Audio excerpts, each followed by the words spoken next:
Just into the newsroom right now, courts are siding with Nashville in its lawsuit against the Trump administration. Metro joined the suit after the federal government cut ties with programs that they say kept Nashvillians housed. The administration says they were moving toward programs that stopped homelessness from happening in the first place, but Nashville leaders argued this would put hundreds back on the street. The new ruling now blocks the government's plans to pull funding, at least for now, until the full suit plays out. Mayor Freddie O'Connell says the city plans on sticking with the lawsuit until the end. Un événement politique récent aux États-Unis, impliquant des décisions du pouvoir exécutif, qui ont été contestées devant les tribunaux et ont donné lieu à des réponses administratives aux niveaux étatiques et local, est analysé par les experts comme un exemple du fonctionnement simultané et parfois tendu des mécanismes institutionnels prévus dans le système constitutionnel américain. D'un point de vue factuel, on observe la coexistence d'actes administratifs formellement adoptés par l'exécutif fédéral, de décisions judiciaires qui imposent des limites ou des conditions à ces actes et de réaction des autorités infranationales qui ajustent leur action dans les limites légales disponibles. Les analystes soulignent que cette combinaison ne représente pas en soi une situation exceptionnelle, mais s'inscrit dans une tradition historique de conflits institutionnels résolus par des processus graduels, techniques et souvent fragmentés. Selon des interprétations institutionnelles largement débattues, l'un des premiers scénarios envisagés implique la possibilité d'un accommodement procédural entre les pouvoirs, dans lequel l'exécutif, face à des contestations judiciaires, pourrait choisir de revoir certains aspects opérationnels de ses politiques sans nécessairement les abandonner. Dans ce contexte, des ajustements administratifs pourraient être mis en œuvre pour renforcer les fondements juridiques, redéfinir les protocoles internes ou modifier la manière dont certaines mesures sont exécutées, afin de réduire les risques de nouvelles contestations. Les juristes observent que ce type de réponse est courant lorsque les tribunaux soulèvent des problèmes de forme ou de compétence, mais n'invalident pas entièrement l'objectif politique sous-jacent. Certaines analyses envisagent également l'hypothèse d'un renforcement du rôle du pouvoir judiciaire en tant qu'arbitre technique de ces conflits, notamment par le biais de décisions de première et deuxième instance qui, cumulées, pourraient produire une jurisprudence plus détaillée. Si ce processus se poursuit, il est possible que les tribunaux supérieurs soient appelés à uniformiser les interprétations, non pas à titre de réaction extraordinaire, mais dans le cadre du flux normal de révision judiciaire. Les experts soulignent que cette voie tend à se développer au fil du temps, avec des effets cumulatifs, et non par le biais de décisions isolées ayant un impact immédiat et global.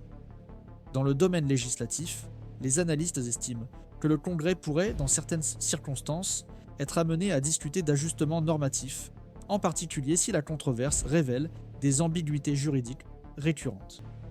L'un des scénarios discutés implique la présentation de projets de loi visant à clarifier les compétences ou à définir plus précisément les paramètres de l'action administrative.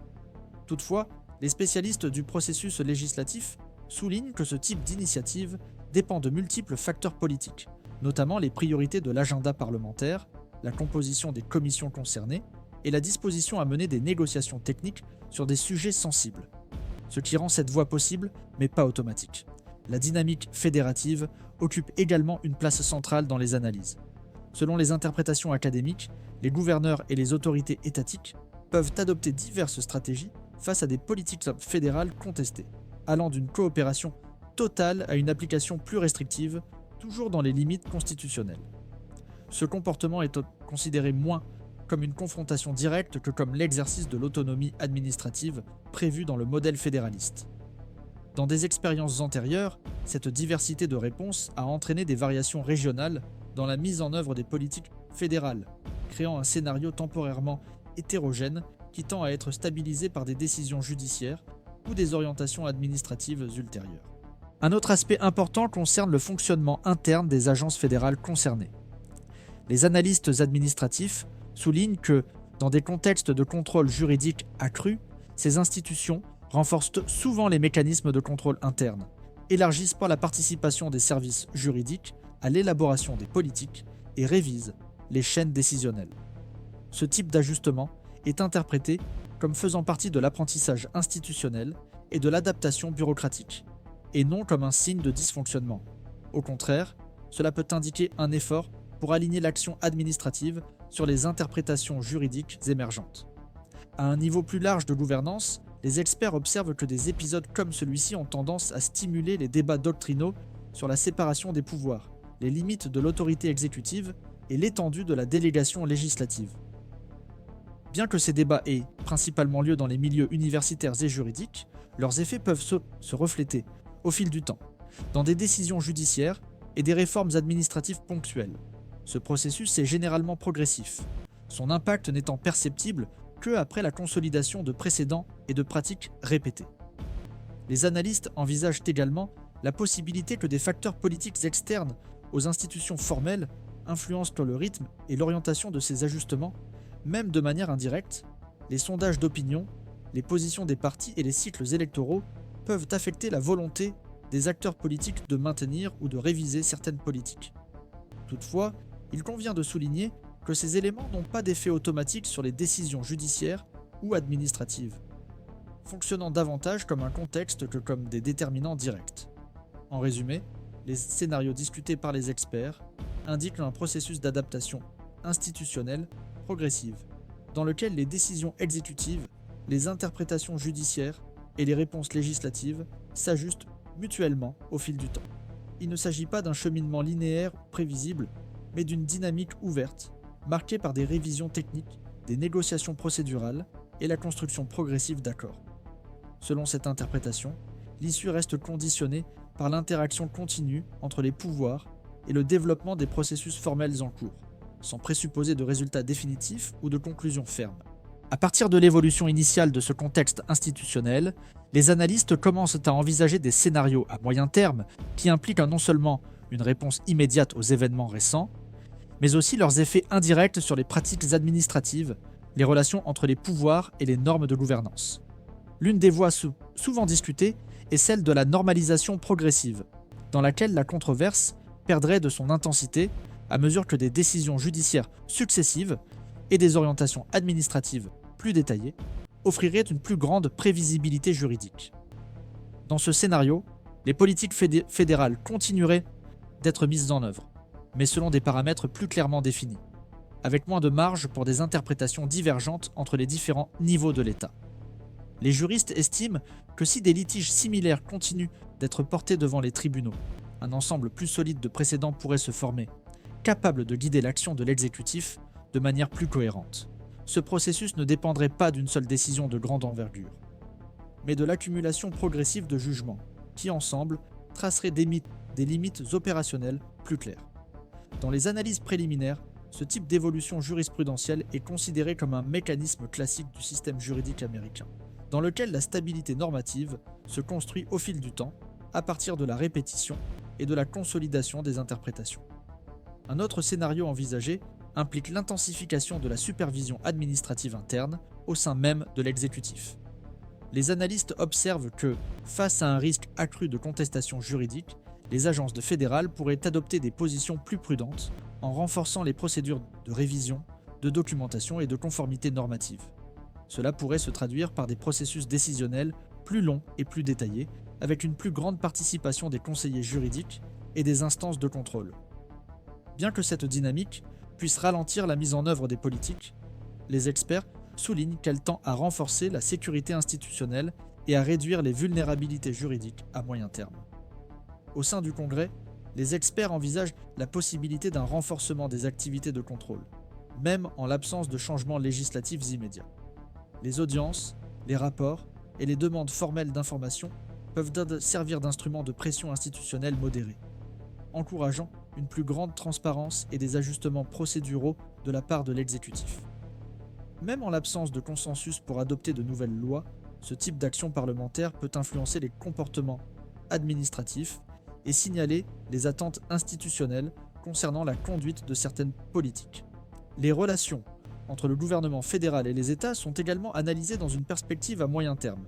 Si un climat d'interprétation varié sur l'application des politiques fédérales persiste, les États peuvent continuer à exercer leur pouvoir discrétionnaire administratif dans les limites légales disponibles.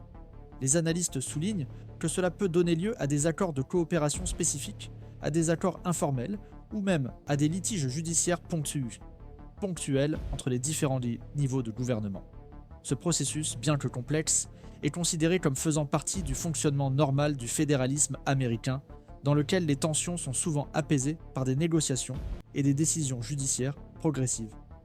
Un autre aspect pris en compte est l'impact de ce contexte sur le comportement des acteurs privés et des organisations de la société civile. Les entreprises, les universités et les institutions à but non lucratif, lorsqu'elles sont touchées par des incertitudes réglementaires, ont tendance à rechercher une plus grande clarté juridique, par le biais de consultations formelles, d'adaptation de conformité ou dans certains cas de litiges stratégiques. Les analystes estiment que ce mouvement peut contribuer à la production de décisions judiciaires supplémentaires, alimentant le cycle de clarification normative sans nécessairement générer de confrontation institutionnelle directe. Sur le plan politique, les experts discutent de la manière dont les indicateurs d'opinion publique peuvent influencer indirectement la volonté des dirigeants politiques de maintenir ou d'ajuster certaines stratégies. Les sondages d'approbation ou de rejet, bien qu'ils ne déterminent pas les décisions institutionnelles, font partie de l'environnement dans lequel les parlementaires et les dirigeants évaluent les coûts et les avantages de leur choix. Dans les analyses institutionnelles, ce facteur est considéré comme contextuel, capable de moduler les comportements, mais pas de redéfinir à lui seul les limites légales ou constitutionnelles. Les universitaires spécialisés en droit constitutionnel soulignent également que des épisodes tels que celui analysé ont tendance à stimuler les débats théoriques sur la délégation de pouvoir, le pouvoir discrétionnaire administratif et le contrôle judiciaire. Ces débats, même s'ils ne produisent pas d'effets immédiats, peuvent influencer la formation des futures générations de juristes et de magistrats, en façonnant des interprétations qui se reflèteront dans les décisions prises au fil des ans. L'impact de ce processus est généralement diffus et de longue portée, plus perceptible dans l'évolution progressive de la doctrine que dans les changements brusques. Dans l'ensemble, les scénarios à moyen terme esquissés par les analystes indiquent une trajectoire marquée par des ajustements progressifs, un apprentissage institutionnel et une redéfinition graduelle des pratiques administratives, plutôt que des solutions rapides ou des conclusions définitives. Le système politique tend à répondre par le biais de multiples mécanismes formels, répartis dans le temps et médiatisés par différents acteurs. Le résultat de ce processus reste ouvert et dépendant de décisions futures, renforçant l'idée que les développements institutionnels suivent une logique continue d'adaptation plutôt que de rupture. En élargissant leur champ d'observation à un horizon temporel plus lointain, les chercheurs spécialisés dans le système politique et les experts en droit public commencent à prendre en compte les effets structurels qui pourraient tant se développer si des événements similaires se reproduisaient ou s'intégraient de manière récurrente dans la dynamique politique des États-Unis. L'un des scénarios examinés implique la consolidation progressive de routines administratives plus prudentes au sein du pouvoir exécutif, en réponse aux expériences antérieures de contestation judiciaire et de contrôle institutionnel accru. Dans ce contexte, les administrations futures pourraient opérer dans un environnement marqué par une plus grande sensibilité aux risques juridiques, avec un accent renforcé sur la justification juridique et la formalisation documentaire des décisions dès les premières phases d'élaboration des politiques. Parallèlement, il examine la possibilité de renforcer le rôle des États en tant qu'acteurs centraux dans la mise en œuvre pratique des politiques fédérales jugées sensibles. Les experts observent que si les gouvernements des États continuent d'exercer des marges légitimes de discrétion administrative dans les limites constitutionnelles, cela pourrait accentuer les tendances déjà identifiées de décentralisation fonctionnelle. Ce mouvement n'impliquerait pas nécessairement une diminution de l'autorité fédérale, mais pourrait conduire à une redistribution plus claire des responsabilités opérationnelles, médiées par des décisions judiciaires, des accords administratifs et des pratiques de coopération entre les différents niveaux de gouvernement.